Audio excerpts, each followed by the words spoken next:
we're doing is pulling out the card called coral reefs from this house of cards. It's surprising to see how quickly it happens.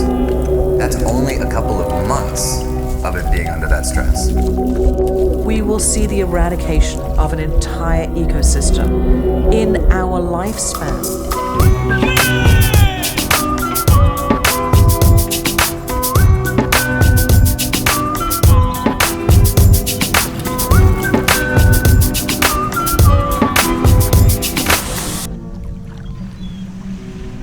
We are in the country of Mexico, in the heart of the Yucatan Peninsula, also called Riviera Maya.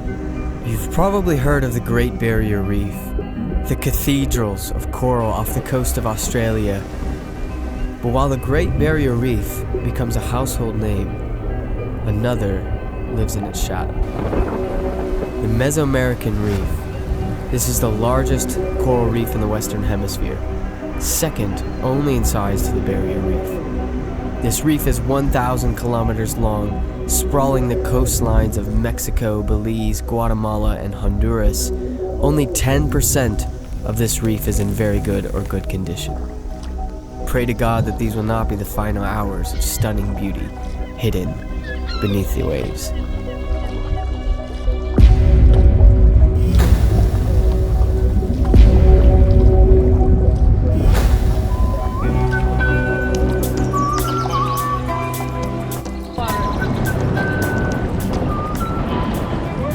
How you feeling? Unbelievable. I cannot wait. We're gonna hit the maximum depth ever. That's maximum depth ever of 18 meters. We're coming for you, James Cameron.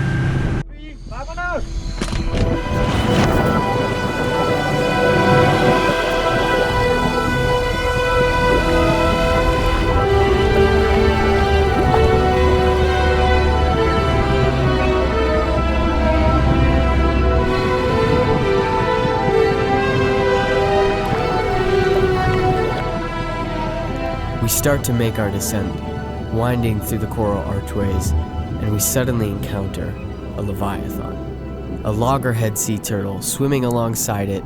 I realize it's as long as I am, eye to eye with the giant of the sea.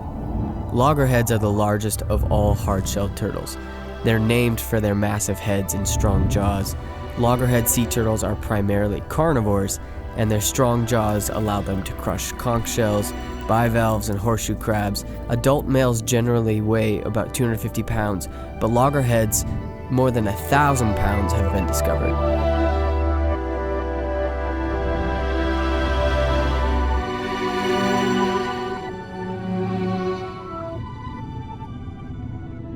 This turtle is considered a keystone species because other animals depend on it for survival. They feed on invertebrates, and the shells are digested and then fall to the ocean floor after being excreted and are a source of calcium for other animals. Hundreds of species, barnacles, crabs, and algae, live on the backs of their shells.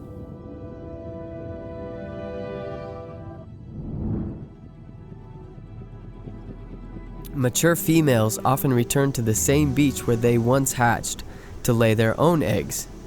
They're able to do this with the help of Earth's invisible magnetic field, which the turtles use to navigate at sea. All 6 species of sea turtle found throughout the world are listed on the endangered list, and that includes this one.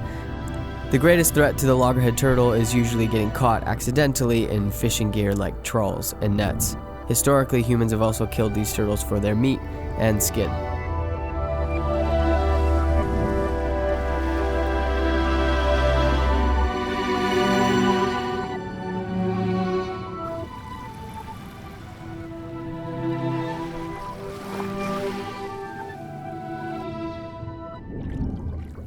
It's amazing to find so much life within a few hundred yards of the shoreline.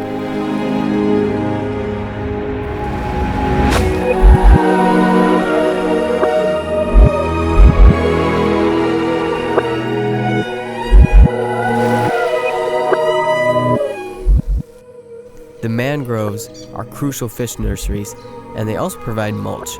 They shed tons of leaves every year. Fungi and bacteria break down the leaves, and they are consumed by tiny worms and crustaceans, which feed smaller fish, which feed other smaller fish, which feed larger fish, birds, and crocodiles, and so on and so forth.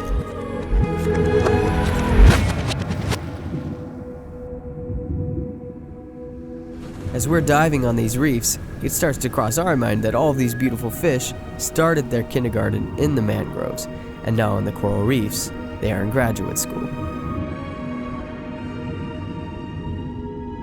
And there's one peculiar fish that caught my attention. Perhaps the most colorful fish I have ever seen. This is the parrotfish.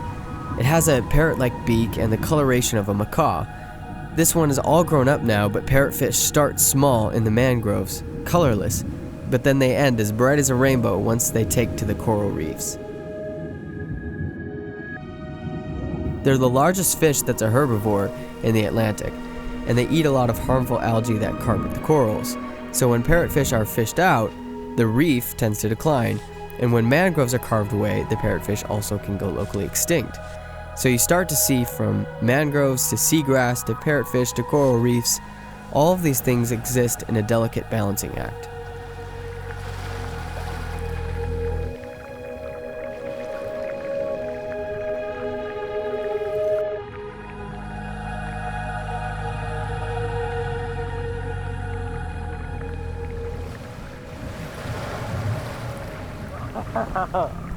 That is the Mesoamerican Reef, and this is just a small sliver of it, but it is gorgeous.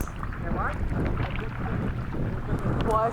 There were like 10 barracudas just like swimming around me. I'm like, what in the world?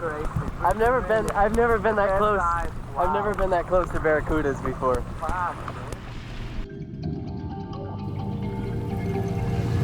Increased ocean temperatures and changing ocean chemistry are the greatest global threats to coral reef ecosystems. Since the Industrial Revolution, ocean acidity has increased by about 30% and is expected to increase an additional 40% above present levels by the end of this century. As more carbon dioxide enters the atmosphere, more is absorbed by the oceans. Carbon dioxide entering seawater reacts to form carbonic acid, causing an increase in acidity. As a result, coral growth can be slowed, skeletons can dissolve, and corals may be less immune to diseases.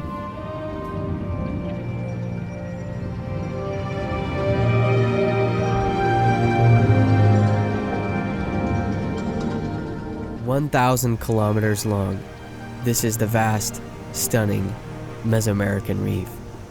Yet here we are, with our fingers crossed behind our backs, hoping this will still be here for the generations that follow us."